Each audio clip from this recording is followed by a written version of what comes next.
Savais-tu que toutes les 6 minutes, un adulte âgé souffre d'un accident cérébrovasculaire qu'il aurait pu éviter?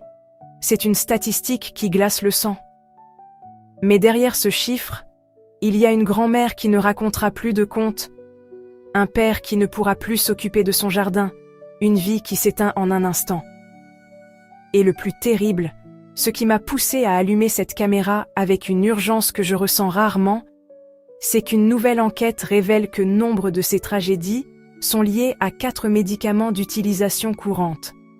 Des médicaments que, très probablement, tu as en ce moment dans ta pharmacie, prescrits avec les meilleures intentions, mais dont les dangers cachés émergent de manière alarmante. Si tu as plus de 60 ans ou si tu prends soin de tes parents, je te demande de rester avec moi. Je n'exagère pas en disant que ce que je vais partager peut sauver une vie. Car l'un de ces médicaments, que des millions de personnes considèrent aussi inoffensif qu'un verre d'eau, pourrait augmenter drastiquement, parfois même tripler, le risque silencieux de souffrir d'un accident cérébrovasculaire, également appelé attaque cérébrale ou AVC. Je suis la docteure Natalia Delgado, et en plus de 20 ans en tant que spécialiste en santé et longévité, j'ai vu comment l'information juste, au bon moment, fait la différence entre une vieillesse active et une dépendance tragique. Aujourd'hui, nous ne parlons pas de théorie, mais de science, d'études publiées et d'une connaissance que, malheureusement, beaucoup de professionnels n'appliquent pas encore. Je vais te révéler les 4 médicaments dangereux pour le cerveau des adultes âgés et, plus important encore, quelles alternatives sûres tu peux et dois discuter avec ton médecin. Le dernier de la liste est le plus surprenant et sincèrement, celui qui m'indigne le plus. Accompagne-moi, car la connaissance n'est pas seulement le pouvoir. Dans ce cas, c'est une protection essentielle. Mais avant, permets-moi d'expliquer ce qu'est un accident cérébrovasculaire. Imagine que ton cerveau est une ville animée. Tes neurones sont les maisons et tes artères sont les routes qui transportent l'oxygène et les nutriments, le carburant, pour que tout fonctionne. Un accident cérébrovasculaire se produit lorsque la circulation dans l'une de ces routes s'arrête brutalement. Cela peut arriver pour 2 raisons. La plus courante est un accident cérébrovasculaire ischémique, un blocage causé par un caillot qui obstrue une artère. Sans carburant, les neurones de cette zone commencent à mourir en quelques minutes. Le second type est un accident cérébrovasculaire hémorragique. Une artère se rompt et le sang inonde le tissu cérébral, le détruisant. Les 2 scénarios sont une catastrophe. Le problème, c'est qu'en vieillissant, notre cerveau devient plus vulnérable. C'est comme une voiture classique, incroyablement puissante, pleine de savoir, mais son matériel est plus sensible. Il ne traite plus certaines substances chimiques comme avant, et certains des médicaments dont nous parlons aujourd'hui agissent comme un virus qui surcharge le système, court-circuitant les câbles de cet ordinateur précieux. Et le pire, c'est qu'ils le font en silence, jusqu'à ce qu'il soit trop tard. Avec cette image en tête, commençons à percer le mystère. Ouvrons cette pharmacie et braquons une lumière puissante sur les dangers qui s'y cachent. Prière de vous abonner et active la cloche de notification pour ne rien rater nos futures vidéos. Section 1. Le coupable innocent. Les anti-inflammatoires non stéroïdiens. Le premier groupe de médicaments est, sans doute, le plus populaire dans n'importe quel foyer, les anti-inflammatoires non stéroïdiens, comme l'ibuprofène, le naproxène ou le diclofénac. Ces noms te semblent familiers, n'est-ce pas? Ce sont les solutions rapides pour un mal de tête, une douleur dorsale ou une arthrite matinale. Nous les achetons sans ordonnance. Nous les prenons presque comme des bonbons, convaincus qu'ils sont sans danger. Et c'est là que réside le danger, dans cette apparente innocence. Pour une personne jeune avec un cœur robuste, un ibuprofène occasionnel n'est pas un problème majeur. Mais pour une personne de plus de 60 ans, surtout si elle en prend quotidiennement pour de l'arthrose ou de l'arthrite, l'histoire change complètement. Ces médicaments cessent d'être des alliés pour devenir des saboteurs. Mais comment quelque chose d'aussi courant peut-il être si dangereux? Ce n'est pas un seul facteur, mais une tempête parfaite de 3 mécanismes agissant simultanément. Premier mécanisme, l'augmentation de la pression artérielle. Imagine tes artères comme un tuyau. La pression artérielle est la force avec laquelle le sang circule. Les anti-inflammatoires non stéroïdiens provoquent une rétention de sodium et d'eau, augmentant le volume de sang. En parallèle, ils peuvent rendre les artères plus rigides. Résultat, plus de liquide circule dans un tuyau plus étroit et rigide. La pression grimpe, et l'hypertension est le facteur de risque numéro 1 pour un accident cérébrovasculaire. C'est comme forcer les tuyaux de ta maison jour après jour. Tôt ou tard, une rupture survient. Deuxième mécanisme. L'impact sur les reins et les plaquettes. Les reins sont les filtres essentiels du corps. Les anti-inflammatoires non stéroïdiens peuvent les endommager, surtout chez ceux qui ont déjà plusieurs décennies. Un rein qui fonctionne mal aggrave l'hypertension. De plus, ces médicaments altèrent les plaquettes, les cellules qui forment des caillots pour arrêter les saignements. En perturbant leur équilibre, ils peuvent, paradoxalement, favoriser la formation de caillots là où ils ne devraient pas se former, comme dans les artères du cerveau. Troisième mécanisme, l'athérosclérose.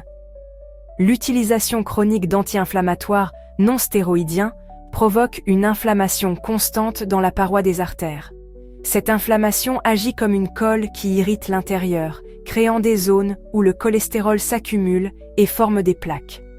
Un fragment de cette plaque peut se détacher et voyager jusqu'au cerveau, provoquant une catastrophe. Pense à Carlos, 68 ans, retraité passionné par son jardin. Il souffrait d'arthrose aux jambes. Sa solution ? Du diclofénac, 2 comprimés par jour, tous les jours. C'est la seule chose qui soulage ma douleur, disait-il. Il avait une tension légèrement élevée, mais il n'y prêtait pas attention.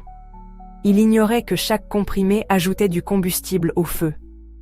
Sa pression augmentait en silence, ses artères se rigidifiaient. Un matin, en arrosant ses roses, il a eu un vertige. Son bras ne répondait plus. Il avait subi un accident cérébrovasculaire causé par un caillot, mais le terrain avait été préparé pendant des années par chaque comprimé, apparemment inoffensif. Alors, que faire ? Vivre avec la douleur ? Bien sûr que non. La clé est la stratégie. La première règle que je répéterai toujours est de ne jamais arrêter un médicament de ton propre chef sans consulter ton médecin. Cela peut être tout aussi dangereux, voire plus. La solution est une discussion franche avec ton médecin. Pose-lui des questions directes. Docteur, compte tenu de mon âge et de ma tension artérielle, ce médicament est-il l'option la plus sûre ? Quelle est la dose minimale dont j'ai vraiment besoin ? Pendant combien de temps ? Explorer les alternatives. Le paracétamol est souvent une option bien plus sûre pour le cœur. Il existe des gels ou des crèmes à base de diclofénac ou d'ibuprofène qui agissent localement et réduisent les risques systémiques. Ne sous-estime pas non plus le pouvoir de la physiothérapie, de l'exercice, de la chaleur ou du froid. L'objectif n'est pas de masquer la douleur, mais d'en traiter la cause de manière sécurisée. Savoir cela te donne le pouvoir de poser les bonnes questions, et ces questions peuvent protéger ton cerveau. Section 2. Le risque silencieux pour un problème intime, les anticholinergiques. Passons au deuxième groupe. On en parle rarement en lien avec les accidents cérébrovasculaires, ce qui les rend d'autant plus dangereux. Ces médicaments traitent un problème fréquent, mais embarrassant, la vessie hyperactive ou l'incontinence. Pour des millions de personnes, la peur d'une fuite limite leur vie. La solution est souvent une pilule anticholinergique, comme l'oxybutynin, la toltérodine ou la solifénacine. Ces médicaments promettent de reprendre le contrôle, et ils fonctionnent. Mais ce que peu de gens expliquent, c'est leur lien direct avec la santé du cerveau. Pour comprendre, parlons de l'acétylcholine. C'est un messager clé du système nerveux, vital pour les muscles, y compris ceux de la vessie, mais aussi pour la mémoire, l'apprentissage et les fonctions cognitives. C'est l'huile qui lubrifie les engrenages de la pensée. Les anticholinergiques bloquent ce messager.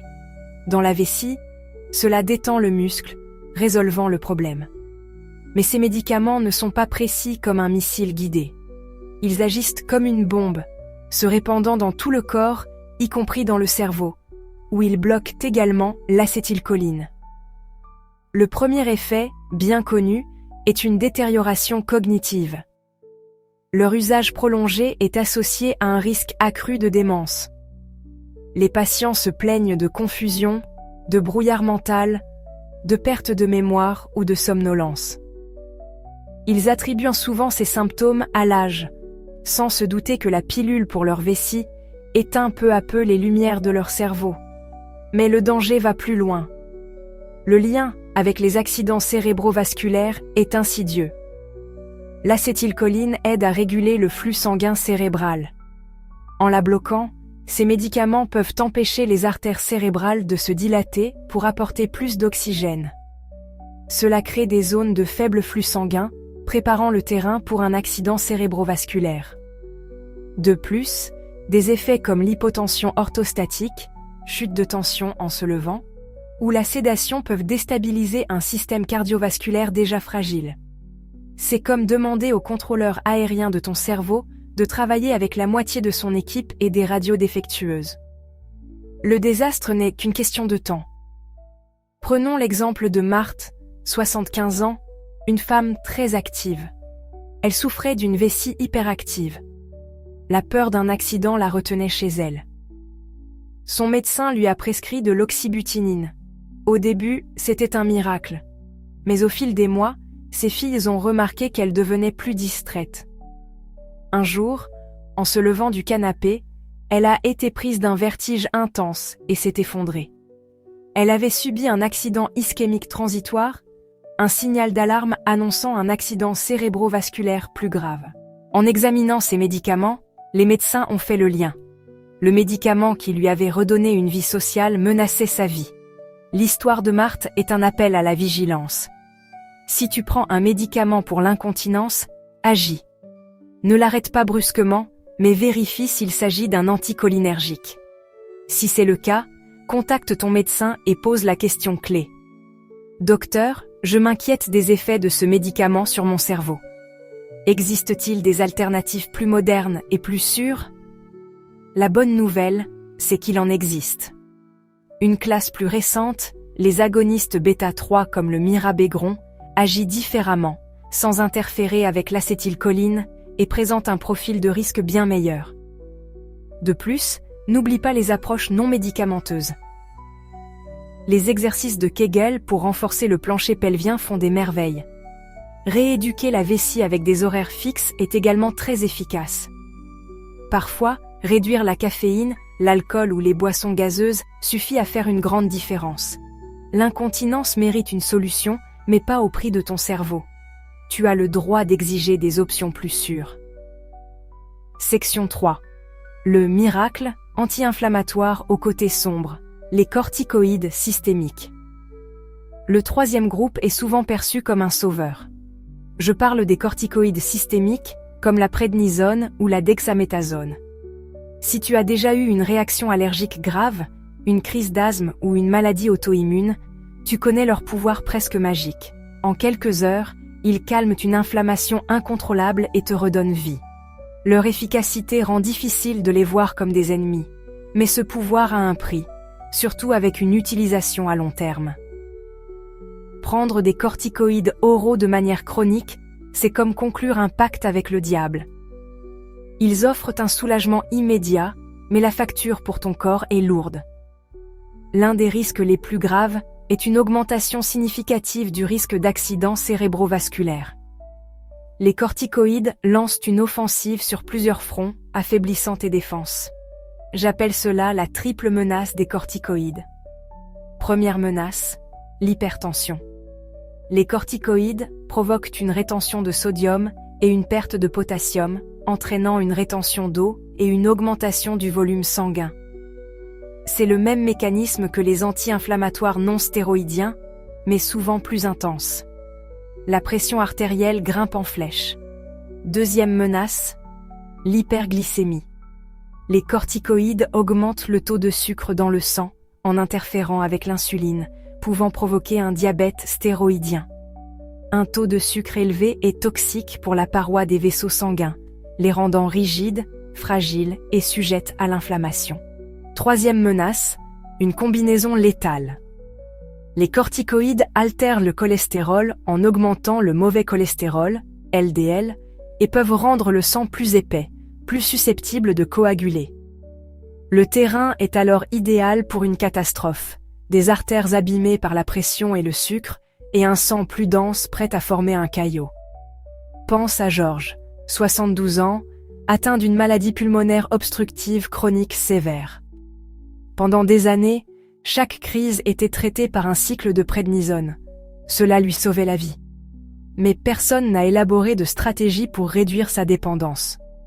Avec le temps, il a développé de l'hypertension. Son taux de sucre était toujours à la limite.